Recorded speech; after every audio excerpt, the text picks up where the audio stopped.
Baik, bismillahirrahmanirrahim.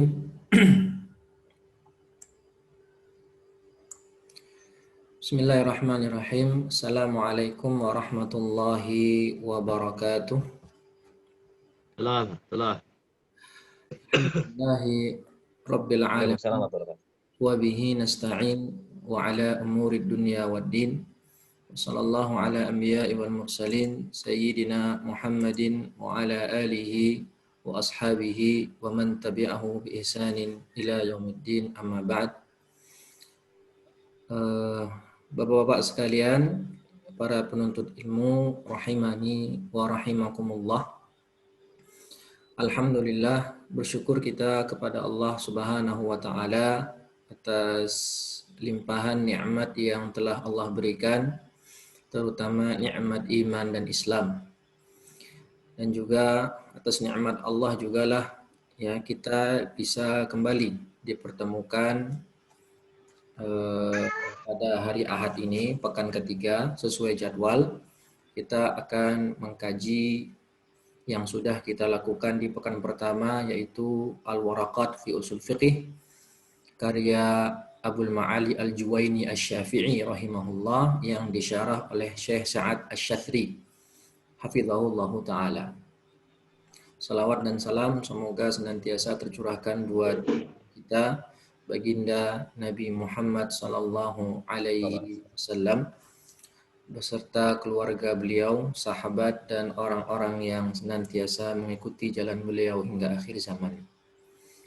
Baik para bapak-bapak sekalian yang dirahmati oleh Allah Subhanahu wa taala, karena kita waktunya terbatas dan juga ini Zoom yang gratisan sehingga hanya waktu ya, jadi alangkah baiknya kita langsung mulai saja supaya tidak terlalu memakan banyak waktu dan nanti zoomnya keburu habis.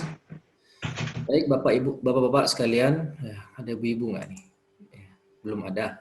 Bapak sekalian yang dirahmati oleh Allah Subhanahu wa taala, kita lanjutkan ke matan sekarang sebagaimana yang sudah kita sampaikan pekan lalu. Kita langsung masuk ke matan dari Al-Waraqat itu sendiri. Baik, di sini apakah ada yang mau membacakan? Ada yang mau membacakan, mencoba membaca? Ustadz Kusaini mungkin mau membaca?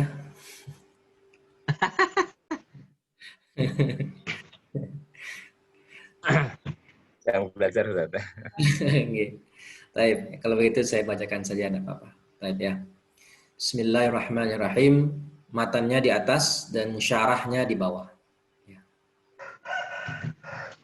Qala al-musannif rahimahullah, qala Abu al-Ma'ali al-Juwani rahimahullah, alhamdulillahi rabbil alamin, wa sallallahu ala sayyidina Muhammad wa alihi. Qauluhu alhamdulillah, ini syarah dari Syekh As-Satsri hafizahullahu ta'ala. Ay at-tana'u bil wasfil jamil al-ikhtiyari wal alif lam wal mahmud ay alhamdu al-kamil alladzi la ya'tarihi qadhun wala naqsun. Alhamdulillah itu apa? Alhamdulillah adalah ats-tsana. Ats-tsana itu artinya pujian kepada sebuah sifat yang baik atau yang bagus, yang jamil, al-ikhtiyari, pilihan. Ya, yang pilihan. Dan alif lam di sini alhamdu lil ma'hud. Ya, dalam ilmu nahu itu seingat saya, maaf karena saya tidak terlalu hebat dalam ilmu nahu, tapi seingat saya alif lam al-ahdiyah atau lil ma'hud ini adalah alif lam yang sudah disebutkan sebelumnya objeknya. Ya, jadi di sini alhamdu ini kita sudah tahu bahwasannya apa itu artinya. Alhamdu al-kamil, ya, pujian yang sempurna yang mana tidak terjadi padanya, yaitu Allah Subhanahu wa taala, qadhun, celah maupun naqsun, kekurangan. Ya, baik. Rabbul alamin, yaitu Rabb semesta alam. Ya, ay al-mutawalli li khalqihi al-mutasarrif fihim al-musabbagh lin ni'am alaihim. Yaitu zat yang mengurusi ya mengurusi ciptaannya dan juga yang mengatur sesuka hati Allah Subhanahu wa taala terhadap ciptaannya dan juga yang melimpahkan nikmat-nikmat kepada mereka, kepada kita semua makhluk Allah Subhanahu wa taala. Dan alamin, apa itu alamin? Maksud alam di sini adalah alam al-jinni wal insi. Jadi alam itu bisa bermakna alam jin dan alam manusia. Sebagaimana yang terdapat dalam firman Allah, "Wa ma arsalnaka illa rahmatan lil alamin." Nah, lil alamin di situ kata ulama tafsir artinya adalah alam jin dan manusia. Ya, tidak mencakup seluruh alam semesta, matahari, bulan, gunung, tidak. Tapi hanya alam jin dan manusia. Atau makna yang kedua, alam alamin itu adalah kullu jinsin minal makhluqat. Segala jenis dari makhluk-makhluk Allah. Artinya adalah makhluk yang mempunyai jenis. Ya, makhluk yang mempunyai jenis seperti kita manusia, mempunyai jenis-jenisnya, mempunyai banyak ya anggota-anggotanya, kemudian ada malaikat, ya, ada hewan, tumbuh-tumbuhan. Nah, berarti di sini yang memang cuma satu seperti bulan, matahari, gunung, itu tidak termasuk dalam alam dalam pengertian jinsul makhlukat. Ya, tapi juga ada ulama ya seperti Syekh Muhammad bin Abdul Wahab dalam Salasah mengatakan arti alam itu adalah ma siwallah. Wa kullu ma siwallah bahwa alam, kata Syekh. Semua sesuatu, segala sesuatu selain Allah itu adalah alam. Jadi ada 3 pengertian yang bisa kita ambil dari alam. Pengertian pertama hanya terkhusus kepada jin dan manusia. Pengertian kedua termasuk alam adalah semua jenis makhluk yang mempunyai anggota-anggota.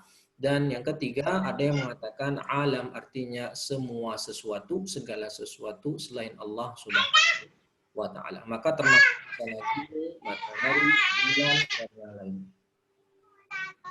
Kemudian sallallahu ala sayyidina Muhammad, yang masuk di sini adalah ats-tsana, pujian juga.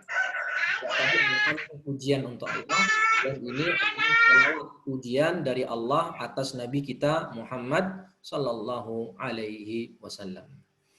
Ala sayyidina, ya. Kama warada fil hadis, yang sebagaimana ada dalam hadis, Nabi itu berkata, ana sayyidu waladi Adam wala fakhr. Kata Nabi sendiri, saya adalah sayyid. Ya, sayyid itu kalau arti terjemahannya tuan. Ya, saya adalah sayyid, ya, tuannya dari anak-anak Adam, ya, seluruh Adam, dan wala fakhr. Dan ini bukan dalam arti membanggakan. Walakin ba'dun nas yastakhdimu hadhihi al-lafdhah fi mahalin la yushra'u istikhdamuha fiha likauni tilkal mahal lam yaqul an-nabi hadhihi penggunaan kata sayyidina itu sendiri itu terkadang ada sebagian orang menggunakannya di tempat yang tidak disyariatkan. Nah, ini penggunaan kata sayyidina, ada sebagian orang menggunakannya pada tempat yang tidak disyariatkan untuk digunakan. Yang mana hal tersebut belum pernah dipraktekkan sama Nabi, belum pernah diucapkan sama Nabi, lafaz tersebut. Contohnya dalam kasus apa? Kata Syekh di sini, contoh ketika azan. Ketika azan, la yasihu an taqula asyhadu anna sayyidana Muhammadan Rasulullah. Jadi kata sayyiduna atau sayyidana itu memang kita disunahkan untuk menambahkannya di depan nama Nabi. Akan tetapi ada tempat-tempat tertentu yang memang ya tidak apa namanya, tidak jamak dipakai dalam hal tersebut, seperti di azan. Saya seumur hidup saya dari kecil sampai sekarang belum pernah mendengar orang azan itu pakai tambahan sayyidina.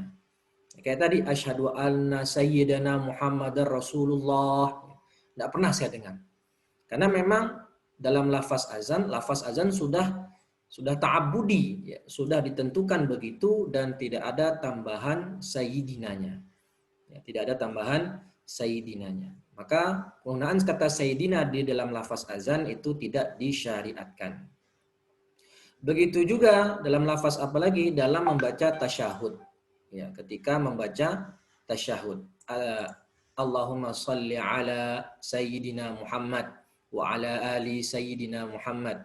Kata Syekh Ats-Tsatsi di sini kalimat sayyidina dalam tasyahud, ya, baik tasyahud awal maupun tasyahud akhir, tapi disunahkan di tasyahud akhir itu adalah tidak disyariatkan.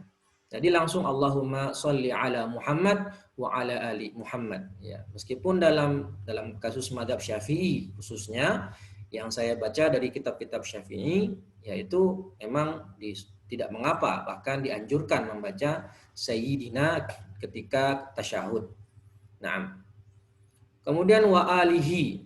Apa itu alihi? Maksud alihi itu al-ittiba' 'alad din, pengikut agama. Ya. Jadi arti alihi di sini ada dua. Pertama al-ittiba' 'alad din, pengikut dari agama. Dalam firman Allah, adkhilu ala fir'auna asyaddal adab. Masukkanlah Fir'aun, ya, keluar pengikut-pengikut Fir'aun, bala tentaranya atau para loyaler ya, atau para pendukung Fir'aun kepada azab yang perih. Bisa juga al artinya adalah qorobah. Apa qorobah itu? Ya, kerabat, keluarga. Ya, jadi bisa bermakna pengikut dalam artian pengikut agama, bisa artinya kerabat. Dan ini terdapat dalam firman Allah, wa qala rajulun mu'min min ali fir'aun. Dan berkata salah seorang laki-laki mukmin dari keluarganya Fir'aun. Baik. Nah, berarti kalau ya, jadi bisa al itu dua makna. Jadi kalau makna al-ittiba' 'alad din itu termasuk para sahabat dan juga kita, umatnya Muhammad, itu adalah pengikutnya Nabi Muhammad ya dalam Islam. Bisa juga artinya qarabah, keluarganya Nabi Muhammad seperti istri-istri beliau, atau lebih dikenal dengan ahlul baitnya beliau sallallahu alaihi wasallam. Wa sahbihi ajma'in wa ba'd. Hadhihi waraqat tashtamilu ala ma'rifati fusulin min usulil fiqh. Syarahnya di sini wa sahbihi ajma'in, dan para sahabat semuanya. As-sahbu hum man ra'au an-nabi hala islamihim wa matu ala dzalik. Nah, ini pengertian sahabat kata Syekh Sa'ad.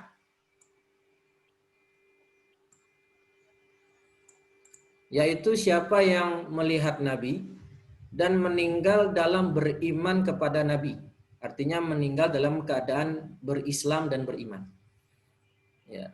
Kalau kita rinci ya bisa 4 ya. Yang pertama yang hidup di zaman Nabi, yang melihat Nabi atau berjumpa Nabi, kemudian ya masuk Islam, ya mengimani Nabi, dan yang terakhir wafat dalam keadaan beriman kepada Nabi. Jadi kalau ada orang yang dia hidup di zaman Nabi, tapi dia tidak berjumpa Nabi, maka tidak dikatakan sahabat, tapi dikatakan tabi'in.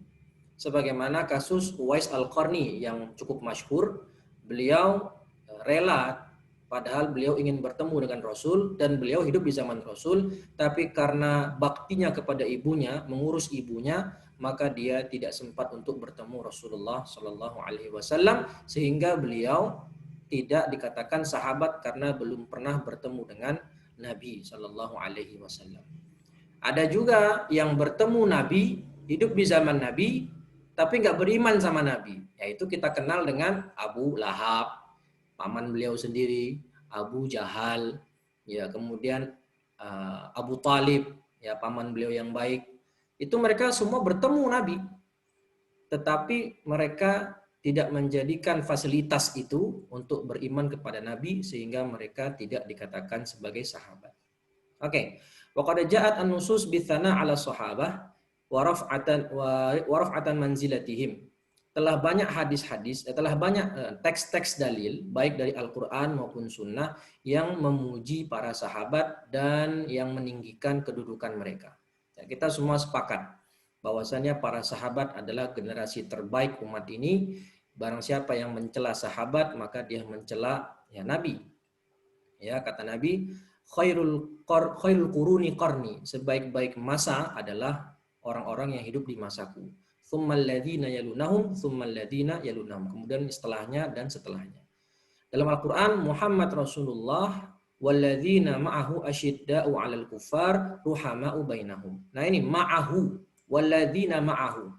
Muhammad Rasulullah dan orang-orang yang bersama beliau. Siapa yang bersama beliau? Yaitu para sahabat. Ya, mereka itu keras kepada orang kafir tetapi lembut kepada sesama muslim. Dan kalimah sahbuhu ya, jam'un mu'arraf mudhaf ila ma'rifah wa huwa ad-dhamir, dia jamak mu'arraf ya, jamak ma'rifah yang diidhafahkan kepada ma'rifah dan dia dhamir al-ha.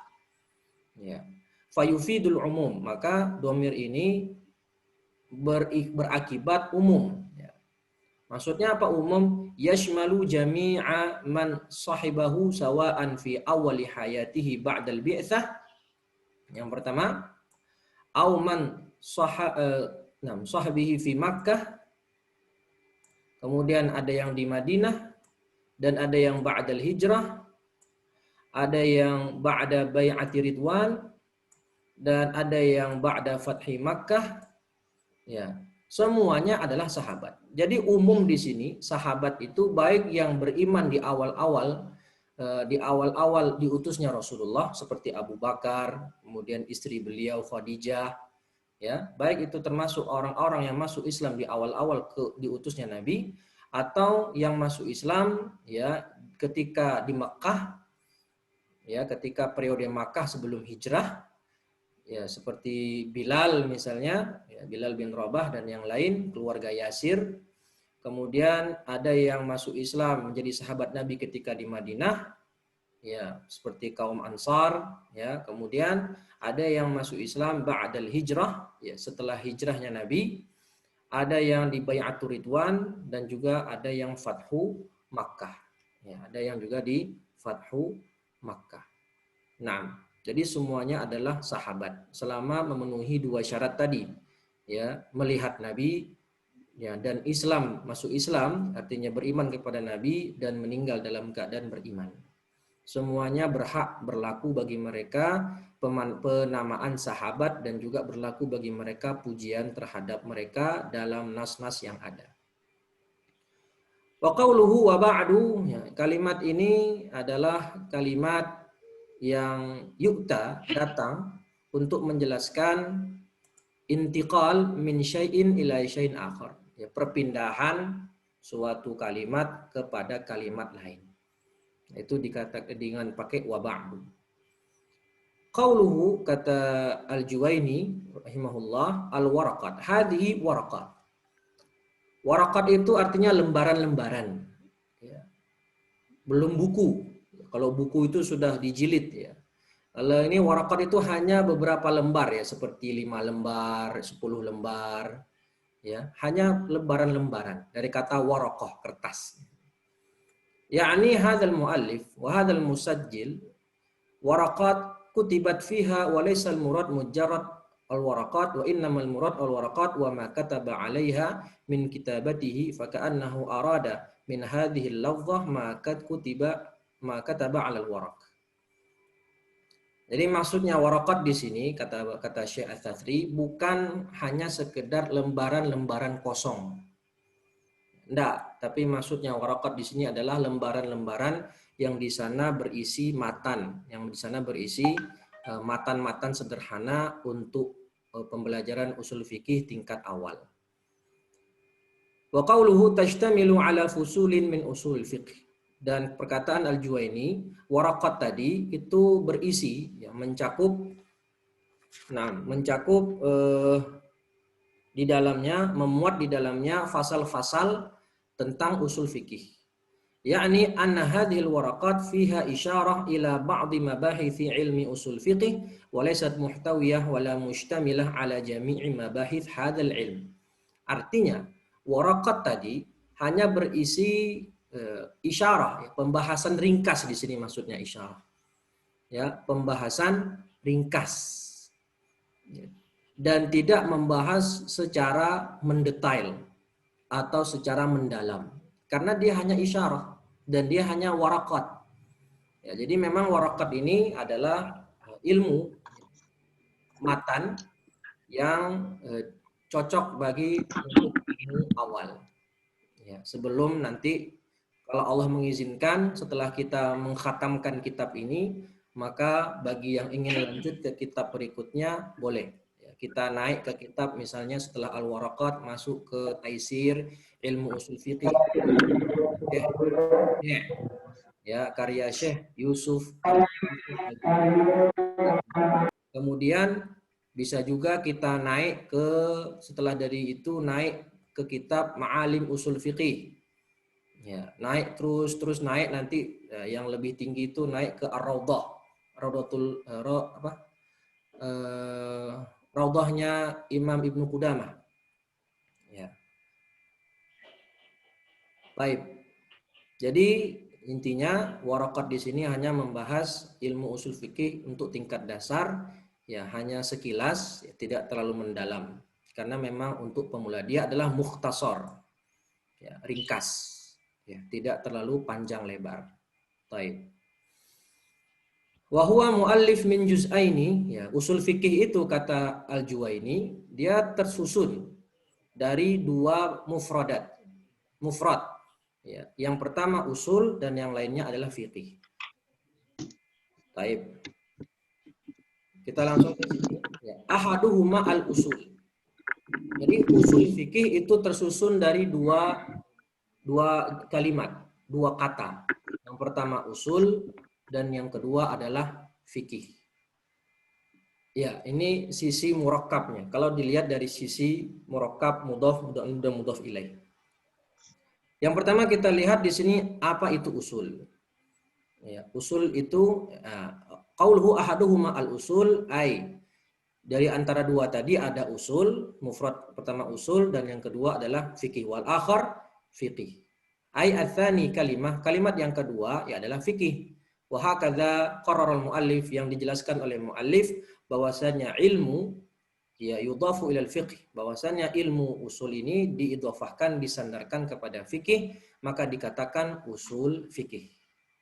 Kemudian Syekh Ats-Tsatsri di sini ingin menjelaskan kepada kita apa sih arti kata fikih. Nah, beliau mengartikan kata fikih ada 4 pengertian. Ini yang pertama, pengertian kata fikih yang pertama adalah bahwasannya fikih itu fahmu syariah kulluha. Ya, kata fikih, kata beliau, fahmu syariah kullaha. Memahami syariat seluruhnya, tanpa kecuali. Semuanya. Ya, itu arti fikih. Ya, baik akidah ataupun hukum-hukum selain bab akidah. Maka orang yang faqih menurut pengertian ini ya adalah orang yang mengerti, memahami, paham ilmu syariat secara keseluruhan. Baik ilmu akidah atau ilmu-ilmu hukum yang ada dalam syariat. Semuanya termasuk pengertian fikih secara syar'i. Dan itulah yang dimaksudkan oleh Allah dalam firman-Nya, "Wa ma kana al-mu'minuna liyanfiru kaffah." Dan tidak layak, ya, tidaklah seorang mukmin, semua orang mukmin itu semuanya pergi ke medan perang. Tidak semuanya. Akan tetapi, ya, kalaulah sebagian mereka dari kelompok tadi itu pergi untuk bertafakuh fid din. Jadi memang dalam jihad itu hukumnya fardu kifayah. Tidak seluruh umat Islam berangkat jihad. Memang ada hukum tertentu, saat-saat tertentu di mana jihad itu adalah fardu ain dan di sini bukan tempat membahasnya. Tapi di sini Allah menjelaskan ya sehendaknya sebagian jihad, sebagian belajar gitu, tafaquh fid din. Nah, inilah masuk liyatafaqahu fid din, Maksudnya tafakuh fiddin di sini bukan hanya mengetahui ilmu furu', ilmu-ilmu cabang saja, ya, fikih, ya, dan yang lain. Naam. Tapi yang dimaksud di sini al-murad yatafaqahu fi jami'i ahkamiddin. Yang dimaksudkan fikih di sini adalah mengetahui semua ilmu, cabang-cabang ilmu, semua hukum-hukum agama, ya, hukum-hukum agama, baik itu akidah, tafsir, hadis, kemudian furu'nya, cabang-cabangnya, dan juga usul-usulnya.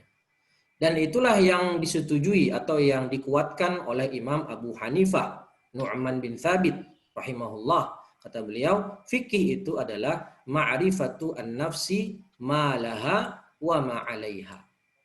Ilmu fikih itu adalah seseorang mengetahui apa yang menjadi haknya dan apa yang menjadi kewajibannya.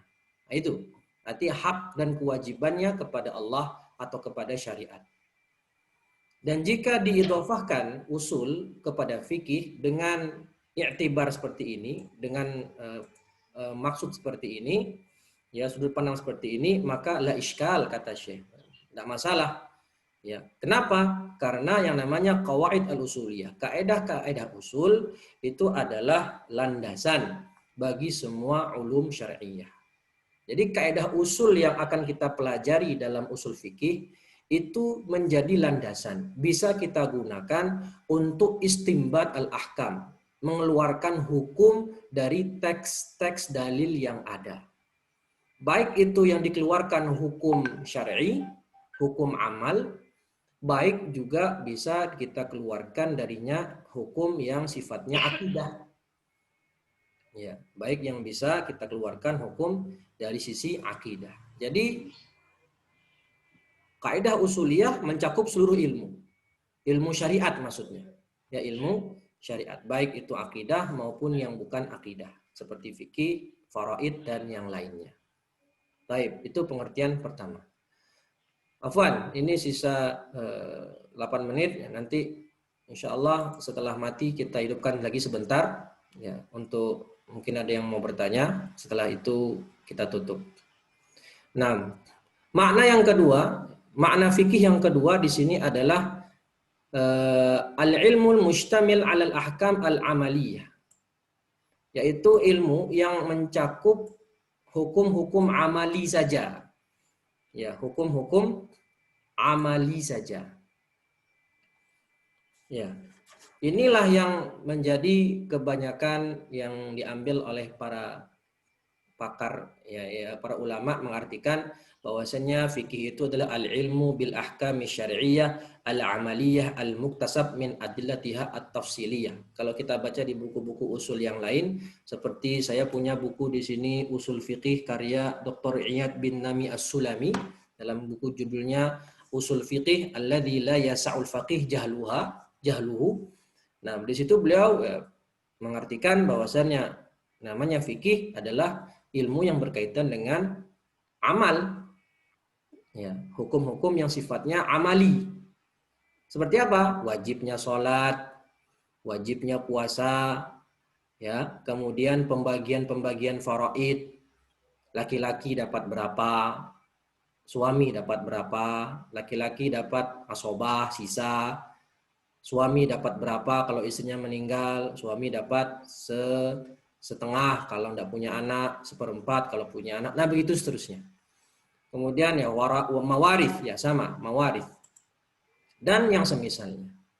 Ya, wa hadza laisa murad biqaulihim usul fiqih, dan ini kata Syekh, ini bukanlah pengertian dari kata mereka usul fiqih, karena kama taqaddam, sebagaimana yang telah dijelaskan bahwasanya usul fiqih itu bisa kita pakai untuk mengeluarkan kaidah-kaidah tafsir, bisa juga kaidah-kaidah hadis, dan darinya juga kita bisa memanfaatkan faedah dari qawaid usuliyah, yaitu hukum-hukum akidah. Ya, jadi qawaidul usuliyah tidak hanya fokus kepada ahkam amaliyah saja, tapi bisa masuk ke wilayah tafsir, masuk ke wilayah hadis, masuk ke wilayah akidah. Dan itulah ya, hukum fikih fala yasihu hina idzin qasru hadhil kalimah usul ala hadzal ma'na al-fiqh bi ma'na al-ahkam al-amaliyah.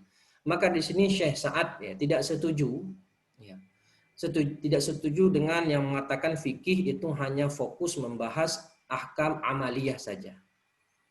Beliau tidak setuju. Ya, beliau lebih setuju pengertian fikih sebagaimana pengertian fikih yang pertama tadi, yaitu adalah ilmu yang mencakup dalam memahami seluruh ilmu syar'i, baik dia itu sifatnya amal atau sifatnya i'tiqadiyah atau akidah. Makna yang ketiga, maksud fikih di sini adalah al-qudrah ala fahmil ahkam asy-syar'iyyah. Al-qudrah, kemampuan. Kemampuan seseorang untuk memahami hukum-hukum syariat. Yuqalu fiqh kada, yakni fahimahu fal fiqhu hina idzin yakunu malakah bainama alal istilah as-sabiq yakunu ilman. Jadi fikih di sini berarti adalah sebuah kemampuan. Kemampuan ya yakunu ilman mujarrad fa'ala al-ma'na ats-tsani qad yakunu al-fiqh kitaban muallafan. Jadi kalau menurut pengertian ketiga, fikih itu adalah sebuah kemampuan dan dia hanya sebagai ilmu saja. Sedangkan dengan makna yang kedua tadi, yaitu al-amal, al-amaliyah tadi, bisa dia fikih itu kitab. Bentuknya bisa dia terwujud dalam sebuah kitab yang dikarang. Atau bisa juga dia sebuah ilmu yang dihafal. Bainama alal istilah ats-tsalits, sedangkan untuk istilah yang ketiga, makna yang ketiga, la yakunul fiqhu illa sifatan min sifatil ulama.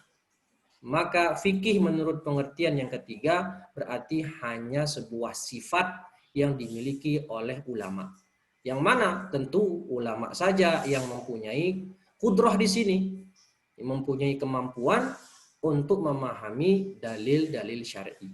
Ya, mujtahid lah istilahnya. Ya, para alim ulama besar yang levelnya sudah kelas mujtahid. Berarti kalau menurut makna ketiga ini, kita yang orang awam bukan termasuk faqih.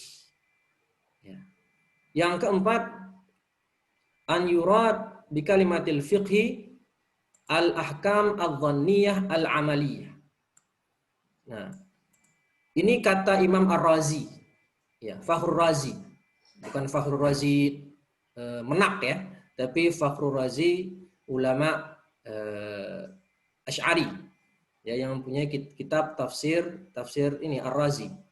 Kata beliau bahwasannya fikih itu hanyalah yang membahas tentang hukum-hukum dhanni al-amaliyah. Yaitu apa itu dhanni? Yang sifatnya ijtihadi. Yang di sana terbuka ruang untuk berbeda pendapat. Ya, berarti kalau yang qat'i, yang sudah pasti, itu bukan fikih menurut pengertian dari Imam Ar-Razi ini. Contohnya apa yang sudah pasti? Contohnya wajibnya sholat 5 waktu. Ini dhanni apa qat'i? Qat'i. Sudah pasti. Wajibnya puasa Ramadan.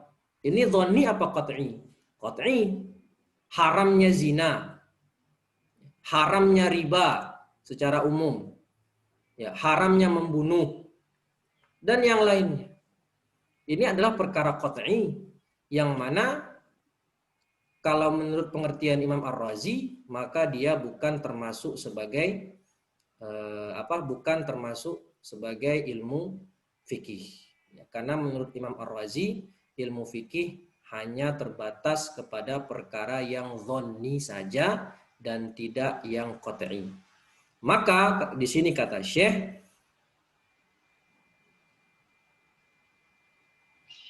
wa huwa alladhi sara 'alaihi ar-Razi fil mahsul mukhalifan bidzalika tariqah jamaahir ulama.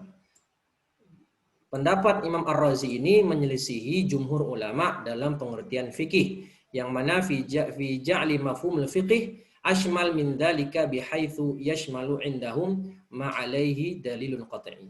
Jadi kata jumhur ulama, fikih itu tidak hanya dhanni, tidak hanya perkara ijtihadi saja yang ada khilaf-khilaf di sana, tetapi juga mencakup perkara yang qat'i.